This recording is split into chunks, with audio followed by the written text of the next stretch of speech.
Alright, welcome to the Piper PA-28 project.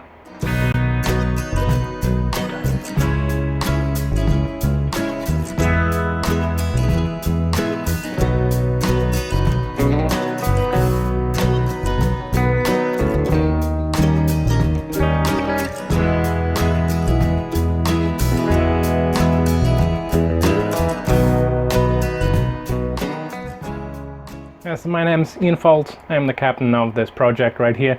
This is built out of a 1975 Piper PA-28-151. It's all designed for Microsoft Flight Simulator 2020. I've been working on this for about the last year. Right now we're running X-Plan 11, so I'm not giving away anything at all about what Flight Simulator 2020 is going to look like.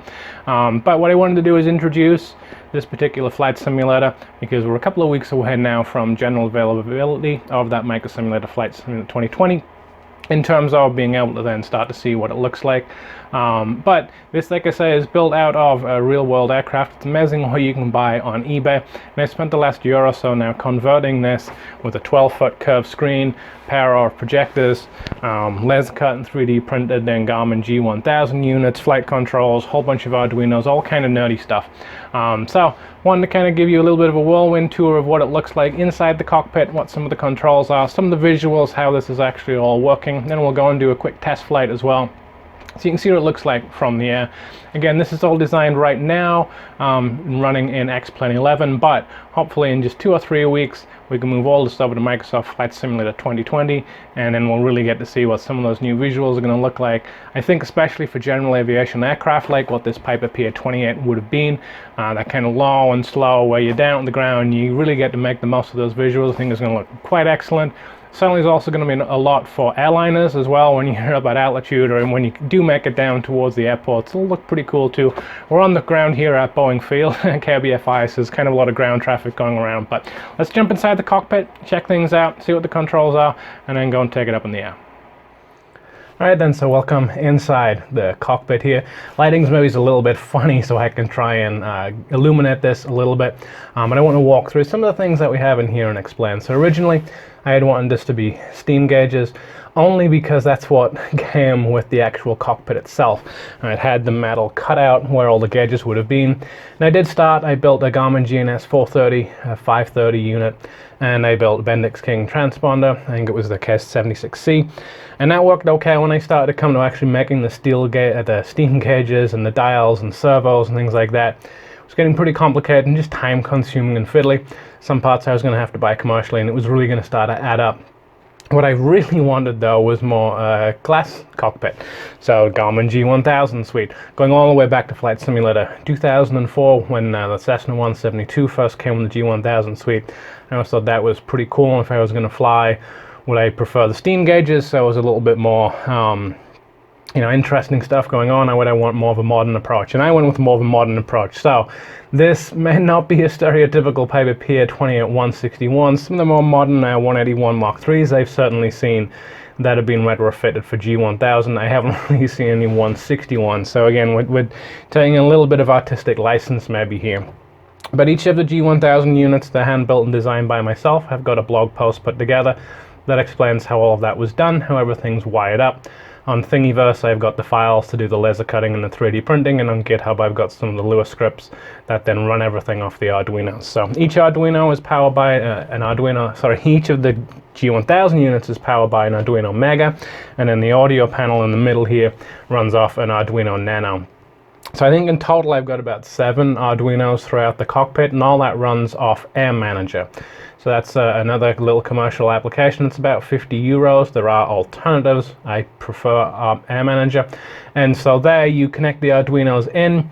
You then add the different controls, the different buttons, the different knobs and dials that you would like. And then from there, Air Manager then translates that into commands that it's going to send to the simulator. So things like flaps up, things like range increase or decrease, things like fuel pump on and off when I flick different switches, pull levers, things like that. Air Manager is translating what the Arduino is receiving into commands that it puts into X-Plan. So one of the delays that I'm going to have on August 18th when Flight Simulator 2020 drops, I'm probably not going to be running this fully functional within the cockpit because I'm waiting on Air Manager to update. They have said that they're going to be doing that. I don't know if it's going to be on day one. Fingers crossed it would be. But I also then have to figure out all the data references myself so I can map all of these commands. And there's hundreds of different commands that I have here that I need to map into Flight Simulator 2020. So that's going to be a little time consuming. But all this is fully functional. The audio panel, not everything is, because not everything is actually available in the simulator. So some things, like if I want to do plan, record, and intercom and things like that, they're not available in the simulator. But for things like selecting comm, nav, DME, ADF, things like that, they do all work. This is then OEM switch panel. I think it's originally from a PA-28-151, but it's close enough what I want to do, so I can do things like fuel pump on and off, landing lights on and off. I don't have the glare shield in place, but I do have the lights hooked up. If I need to get behind here until I'm finished with things, I haven't put a glare shield in place, but I do have the rocker switch here for panel lights, and so hopefully illuminating on the right, you can see there is a strip of LEDs that would then run across. Moving over, emergency locator transmitter, the ELT. This isn't actually functional, it's not modeled in the simulator, but I had some extra space, and so I laser cut that and put it in place. Throttle and mixture, these are OEM. These came with the aircraft itself, so these are all hooked up. There's some color potentiometers inside there that then control that. This is then again the OEM circuit breaker panel. I don't have these modeled. I have seen other simulators that do. So if you're running failures within the simulator, when a circuit breaker pops, this can pop out and you can try resetting it. I don't know if I'm going to go quite that far. I've then got master on off. Got a 5-position key switch, so again, when I go through the startup cycle, I can use that. The yoke itself is Honeycomb Alpha, so it's just a commercial USB-based yoke. You can run this on your regular computer, and it's actually a really, really good yoke for the price point. It's definitely a step above the CH Products, Logitech, Cytec yokes, without getting into the $800, $1,000 range of yokes. So, I'm not really using any of the buttons on that other than push to talk if I use Pilot Edge or VATSIM, but otherwise it's just exactly as it comes, just with a yoke extension to make sure that I have enough room behind here, and then I still have enough deflection on the yoke as I'm moving it so that I can still use it. I do then have, kind of hanging out down here, I have a flap handle, which can with this aircraft itself. So on the Piper PA-28, the flap handle is down between the seats there, and that is modeled. And then I also have trim wheel. So on the 161, I think it would actually have been a dial in here that you would have turned up and down to change the trim. I want to have more of a trim wheel, which again, I think more of the later 181 models would have had. So my trim wheel is right here. Couple of things, 3 things I guess that I don't have. I also have an annunciator panel over here, so I've got master caution, master warning, hold to accept things, so they are functional. And then I do have some of the other original ones for things like oil pressure, vacuum, that I'm not using, but they originally came here, and so I want to fill up a little bit. But there's 3 things that I don't really have quite just yet. One is parking brake. So there is one here that was original with the airplane. I don't have that actually connected in. Other one is then fuel selector. I do have the fuel selector that I've 3D printed and put together for fuel tank left and right. It's wired, but it's not actually connected into an Arduino just yet. And then rudder pedals. So I'm probably going to go with some of the commercial USB-based pedals again, maybe some of the Logitech ones, and then I have original Piper pedals here. I've got the other one as well, and so I've seen other people where they've taken off the pedal part, replaced them with those original ones from the aircraft itself, and so you still then got the rudder controls, and you still then got brake toe control. So when we do a test flight, it's maybe a little bit awkward because I don't have the toe brakes and I don't have the rudders when we're taxiing around, so I'm kind of moving around the yoke, but for what I use, it's close enough. So let's look at some of the visuals in terms of what I'm doing, how I'm running this, how I'm running this screen, how I'm running these for the G1000 units, and then we'll come back and we'll do a little bit of a test flight so you can see it all in action. Okay, so let's talk a little bit about some of the visuals that are running all this, and I'm hand holding this, so I apologize if we bounce around a little bit, but What we functionally have, and it's kind of hard to get all in shot, and I am in the garage so it looks a little bit awkward as well, maybe some background stuff, is I have a 180-degree screen, curved screen. It's 12 feet in diameter and it's then 5 feet high. Not actually using all of that height. And we have some shadows. We got a shadow right there because of where the projectors are. You can't actually see that from within the cockpit itself. And there's then another one over on the other side. And so 12 feet diameter curved screen, and it runs off then a pair of Optima 1080 GT projectors. And so there's a whole bunch of cabling that's then snagging around that I probably need to tidy up. Ignore this one, this is actually a garage door opener. So these are the two projectors, and so they are set up across the beams like in Ghostbusters. So we got one projector that's actually doing this left side, and then the projector on the left hand side is actually doing the right.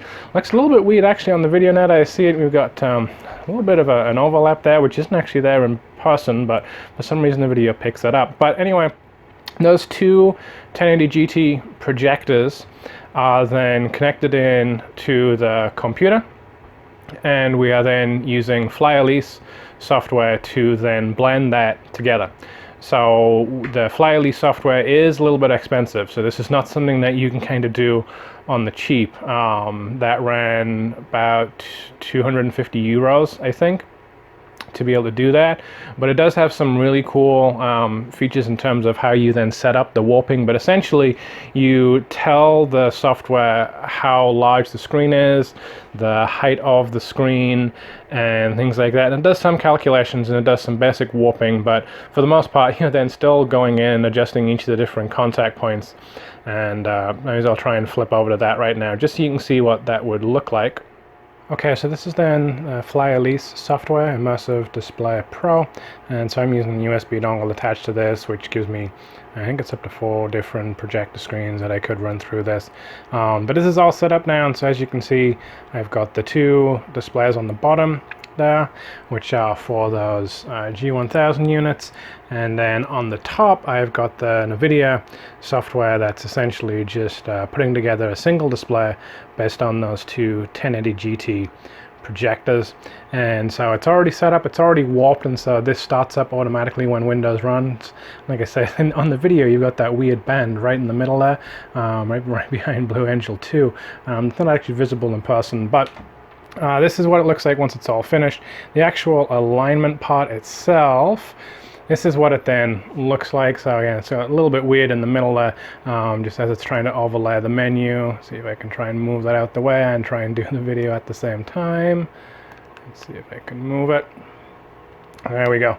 But what you end up doing, there's a whole bunch of different test patterns that you can do, but this is just one of the test patterns that I use. So once it's gone through and done some amount of the calculations to figure out the diameter of the screen, height of the screen, things like that, then you come in and fine-tune this. And so there's a green dot. I can try and move the mouse around over to it. There's then green dots that you can move around on the screen, and as you do that you can then adjust up and down ever so slightly as you would need to. And so this is already, you know, pretty much perfectly warped as it needs to be, but you can make some fine adjustments to this as you would go through, and then once you're done you then save that configuration file. So every time Fly-Elise software then starts up, Windows starts up, and then Fly-Elise software starts up, you end up with this desktop warping across this 180-degree curved screen. The 2 screens for the G1000s, I don't really need anything doing for those. They just run as regular outputs from that GTX 2070 Super. So it's the Fly-Elise software that's doing all this warping, and you can do things like blending and color matching and things like that. So if you had, you know, bulbs that were slightly different life hours, and so you had different brightnesses, then you could adjust those. So visually this looks pretty good, at least to the naked eye. I'm not quite sure why now I'm looking at it through the video camera. We see something right in the middle there. But yeah, this took a little bit of time to get up and running. There was a number of nights of going through this and trying to understand how you calculate it all, but once you've got it going, it pretty much just runs itself. Okay, so once you would have figured out what all those different contact points would be, then you end up warping into an actual picture, which is basically saying, okay, Fly-Elise now merge the 2 projectors together, and then stretch it around. So there's always a little bit of a letterbox effect in terms of you're kind of seeing a very wide image but not a very high image compared to if you had just a regular 1080 1920 by 1080 HD monitor. Certainly if you're going up something like 4K, but again, the immersion once you're in the cockpit, it actually feels fine. So I really like how this ends up looking, and so the idea is if we kind of step into the cockpit a little bit, as you're looking straight ahead, that's kind of your view, but as you then turn to the left, you can come all the way around to the edge of the door and then come the other way as well. I can't really do it while I'm holding it, but you've got a full 180 degrees from within the cockpit where you can look around. And so there are other setups I've seen that use 3 projectors and can then stretch this out to 270 degrees, and so essentially I would probably get another 4 feet maybe behind me. That is somewhat interesting, but the cost of then adding another projector and extending the screens adds up. Projector wise, like I said, these were the Optima 1080 GT projectors. They are kind of pricey if you try and get them brand new, but I kind of waited, hunted around on eBay, and I think I paid $325 US for one.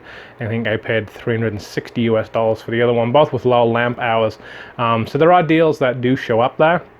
You just kind of have to wait. Inside then we have the 2 screens that are running the Garmin G1000 units, and again the video makes it look like those green LEDs in the middle are a little bit brighter than they are. But they're 10.4 inch screens. I don't remember the manufacturer, but they're on Amazon. They were 80 or 85 US dollars, I believe. And so that is what I then have the G1000s running off of. So there's then a whole bunch of cables that kind of snake their way through the middle. There's more cables that snake their way through the middle, and this is where you then see my messy garage. But essentially, I then run a bunch of cables through there from the projectors and from the actual cockpit itself. They then run back into the office, which conveniently is right next to the garage. That's where the actual desktop PC is that runs that. Basic specs on that, it was the new Intel 10th generation i7, so it's the 10700K, the unlocked version. That was kind of the balance between something like the i5 10600K and then going all the way up to the 1099600. So I feel like the 10700K what was the 9700K, which is pretty common. That's kind of a good middle ground for me, at least. It's then got 32 gig of RAM. It has the NVIDIA 108070 Super graphics card, which I think was 8 gig of RAM. And again, that's kind of the balance because I'm not doing 4K. And it's actually more than enough. The 27 Super is more than enough to push all the visuals on this. I'm at a pretty darn busy airport here. This is Boeing Field. Coming out of Seattle is pretty busy as well. And I do have, if I can kind of come over, I do then have the kind of flight simulator, the X-Plane, sorry, not flight simulator, the X-Plane little graphics thing bumming around there. And so it's showing me holding very steady at about 45 frames a second. It's actually probably a little bit on the low end, but for the most part, I consistently nail 45, 50 plus frames per second. Even when I'm then flying around that downtown Seattle area, it really never drops below that. This is X-Plane 11.41, so this isn't even using the 11.5 beta, which uses the Vulkan graphics engine, and so optimistically I'll probably pick up 10 to 15 frames per second if I stuck with X-Plane. But again, the intent here is that this would move over to Microsoft Flight Simulator 2020, and so once that general available version comes out on August 18th, then can talk a little bit more about numbers that we would see there. But at least in X-Plane right now, this runs very, very comfortably. The PC is then, obviously spec'd to more than meet the minimum requirements for Flight Simulator 2020.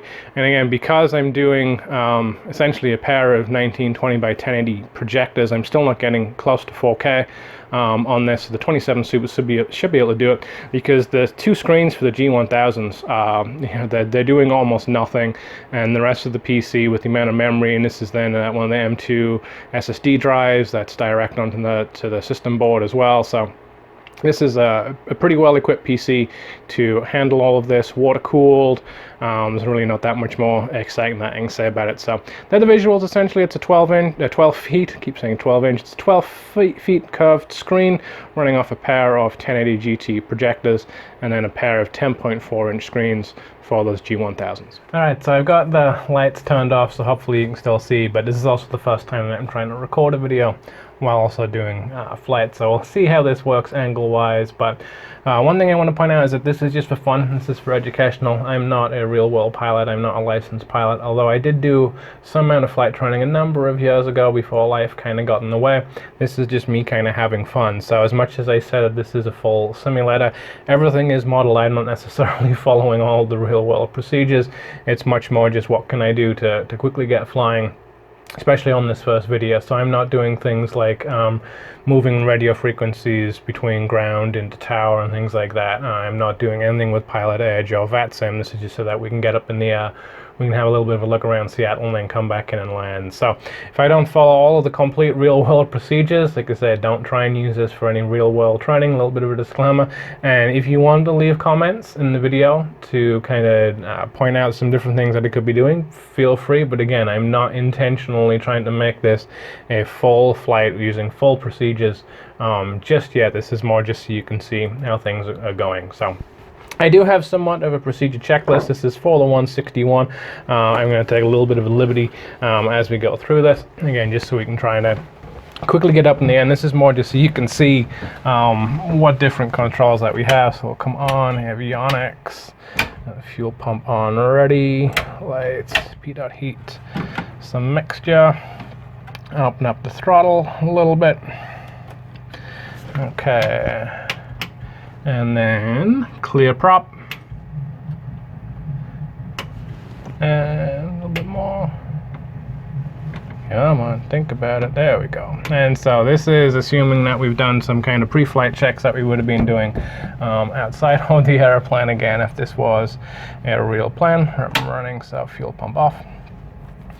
We're going to do run-up checks once we get to end of the taxiway here. We're going to go out on runway 14 left, just so we can get a nice little view of Mount Rainier as we're on the runway ready to take off. So the only thing, like I said, I don't have a parking brake, so the only thing that I really have to do on the keyboard is release that parking brake, and then I don't have rudder.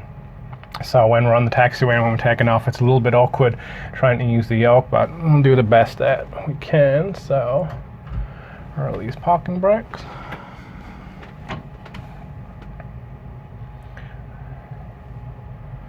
And it's a little odd with those visuals of the fuel trucks that look like they're right in front. It is just one of those fun things when there's something that's really close to you, and with the curved screen it actually looks an awful lot closer than it is, but we probably wouldn't have crashed into that. And this taxiway jogs along a little bit, and again, I'm not quite sure how it's going to look from the camera back there. Clear some of those cautions, and if we want to, you know, these zoom do work, so we could zoom all the way in and see where we are, and zoom back out a little bit. Not really going to bother messing with setting any flaps or anything like that. I am going to set some trim, and it is always kind of awkward in this trying to figure out exactly what takeoff trim I do need to set. So I still need to figure out a better way to be able to determine that, because sometimes when we do try and take off, it kind of is lurching a little bit trying to figure that out. And again, I don't have toe brakes, so I'm going to have to try and use those parking brakes, as awkward as it is. And I think I'm about ready. Let's try and do some run-up checks. Almost right in the middle of the taxiway, right in the yellow line there. So again, just some basic run-up checks. Let's see, fuel pump on, mixture rich, and come to about 2,000 RPM. And again, this is just to show what the controls can do with this switch, so we can do our magneto checks, make sure that we have consistent drop between left and right magneto. So I'm just looking at the RPM gauge as I'm moving between them. They all look good. Okay.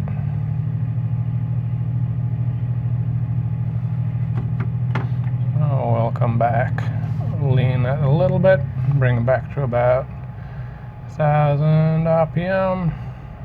Yep, we got good control as I'm moving through. So I'm going to try and take off, and again, I'm not doing radio or anything like that just yet. Future flights I will try and do all this properly and actually do the full radio calls, but let's see if we can get onto runway 14 left. Let's make sure, right, landing lights. Another airplane that sounds like it's taken off over on that other runway. Boeing Field has 2 runways. We got this shorter kind of left, or at least for me, runway 14 left at the moment is kind of the shorter, more general aviation. And this is where it gets awkward without having those rudder pedals. I'm going to try and get right in the middle of the runway. There we go. And again, I don't know how well you can see Mount Rainier hanging out right in front of us off the glare from the shields a little bit too much. But I'm going to run, ready to go. Let's get the throttle all the way open. And hopefully you can take off just fine. I say without having that, having those rudder pedals, this part gets a little bit awkward. I just need to figure out the best way that I'm going to be able to do those rudder pedal. Speeds now at 60, 65. Up we come gently. And again, I'm not entirely sure how much you can see on the camera back there, or if you're just seeing a whole bunch of sky, but we can see the ground somewhat starting to ease up away from us now. Bring the nose up a little bit. At 750 feet a minute climb rate, 800 feet a minute climb rate. And again, I'm not trying to do all of this perfectly for real world procedures. This is more just to get into the air so we can see that all of these different controls work. So SeaTac is going to be off to our right, Seattle Tacoma International. I'm going to make a left turn here and try and get us out over to Lake Washington.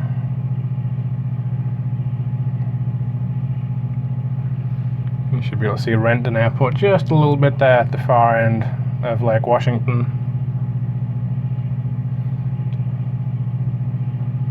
We've got the foothills of the Cascades right there as well coming into view. I'm going to loop around Lake Washington, get you a glimpse of Bellevue, a glimpse of downtown Seattle, and then we'll come back in and land.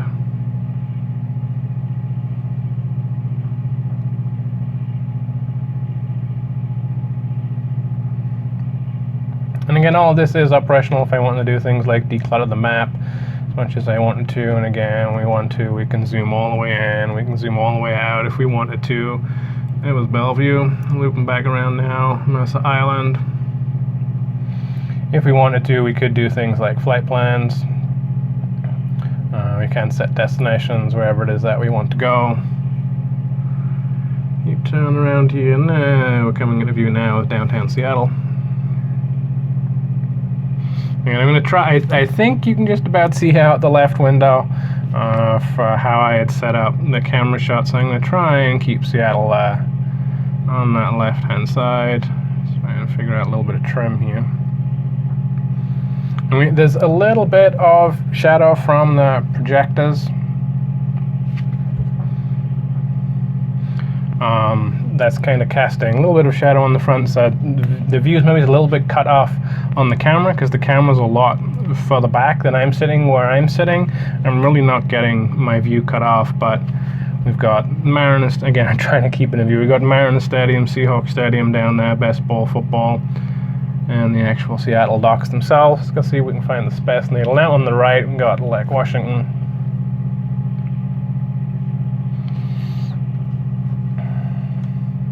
Coming up on 1,800 feet now.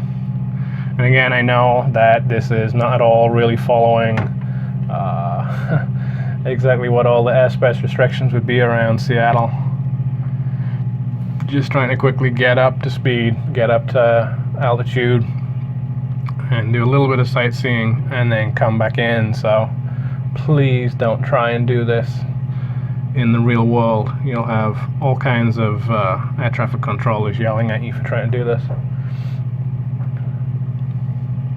Over on the right here, I can start to see Montlake Cut coming in, which kind of moves over from Lake Washington into Lake Union. Lake Union is going to be right in front of us. We can't really see it unless they dip the nose down, but Montlake Cut comes in from Lake Washington. We've got the Husky Stadium, Washington University.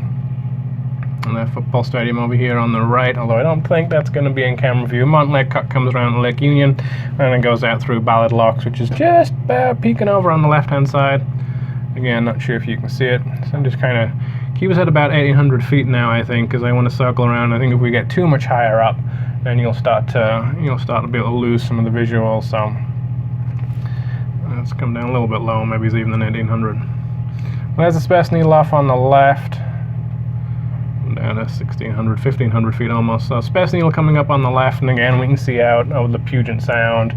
Just trying to get the nose down so you can see some a little bit. This is Lake Union starting to move in on the right hand side there. Lake Union's really pretty as well. The Puget Sound area is awesome both for aeroplanes and both for boating. So let's try and get trim holding us at about 1,500 now maybe. Just a little bit. And a loop around. What my kids love to do is kind of come around and plan, see how close with the Space Needle that they can get. And again, this is not at all something that you should do unless you want to get yelled at by the controllers. But look at the Space Needle hanging out down there. Looks like there's a couple of ships in there, cruise ship hanging out, and then more of a cargo ship. Kind of loop around back over the Sound here. Come up and see West Seattle pretty soon, Alki Beach. And I'm paying way too much attention to the visuals and trying to talk at the same time than actually maintain any kind of sensible altitude. But there's West Seattle and Alki, some container ships ready to come into the port of Seattle.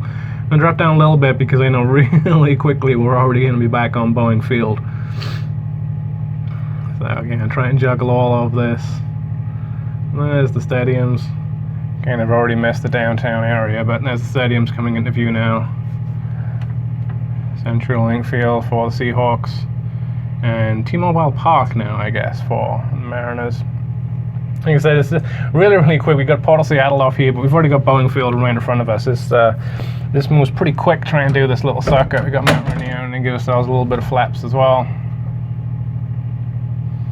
I'm going to try and come back in on the 1-4 left. And again, should be doing all kinds of radio checks at this point. Talking in with air traffic control. Apologizing for what I just did to that airspace.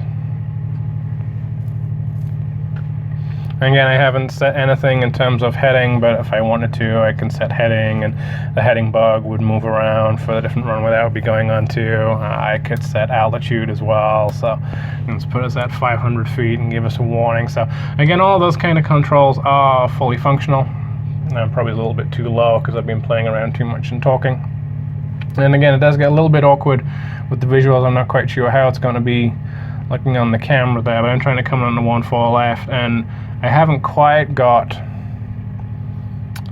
the perspectives correct here. I'm getting a warning because I set that altitude at 1,500 feet, so I'm going to put that away, otherwise it's going to annoy me.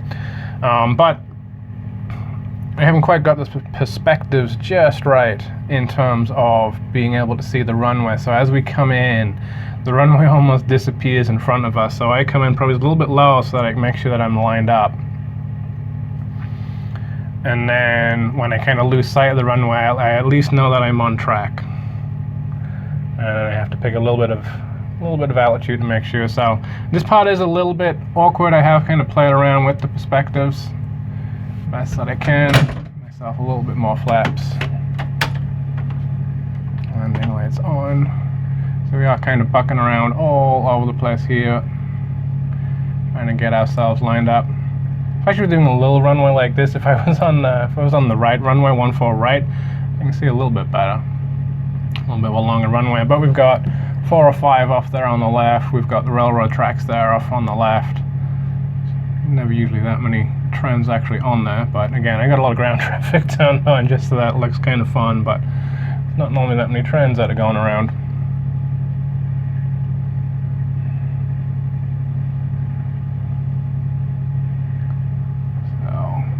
Pretty close, I'm a little bit off. Let's see. Again, I don't know what the video is going to look like here, how much of this you can see. Trying my best to set it up so that you could get somewhat of a test of what it's like, but it is still A little bit awkward, the perspectives, I think. It probably looks like I'm really low because I got the camera up high, but I've still got a few more feet, and there we go. Almost right in the numbers, actually. And a little bit awkward, I have to now kind of play around with the parking brake because I don't actually have toe brakes. I'll put down our flaps, off, trim off, and again, try and do all this and talk at the same time. I really wish that I had the toe brakes on the rudder pedal so I didn't have to try and lean over and do that. With the parking brake, come back to mixture rich. And off to the left and try and get back to our general navigation parking. Again, I should be talking to ground at this point, asking them for permission to do all of this. And what I want to do, I'm going to have to stop a little bit. I want to come over to general aviation parking here. I got a little bit of a truck moving right there. Let him go by. And there we go. Now I can turn on. So pretty much right back where we were 10 minutes or so ago, and again, that was not really the way to do any kind of a circuit around Seattle. You would definitely get yelled at here. This isn't quite general aviation parking, but close enough for what I care about right now. And again, without having those rudder pedals and toe brakes, this is really kind of awkward to do. Let's stop ourselves somewhere around there and get our parking brake back on, and then we kind of run back through, shutting everything down.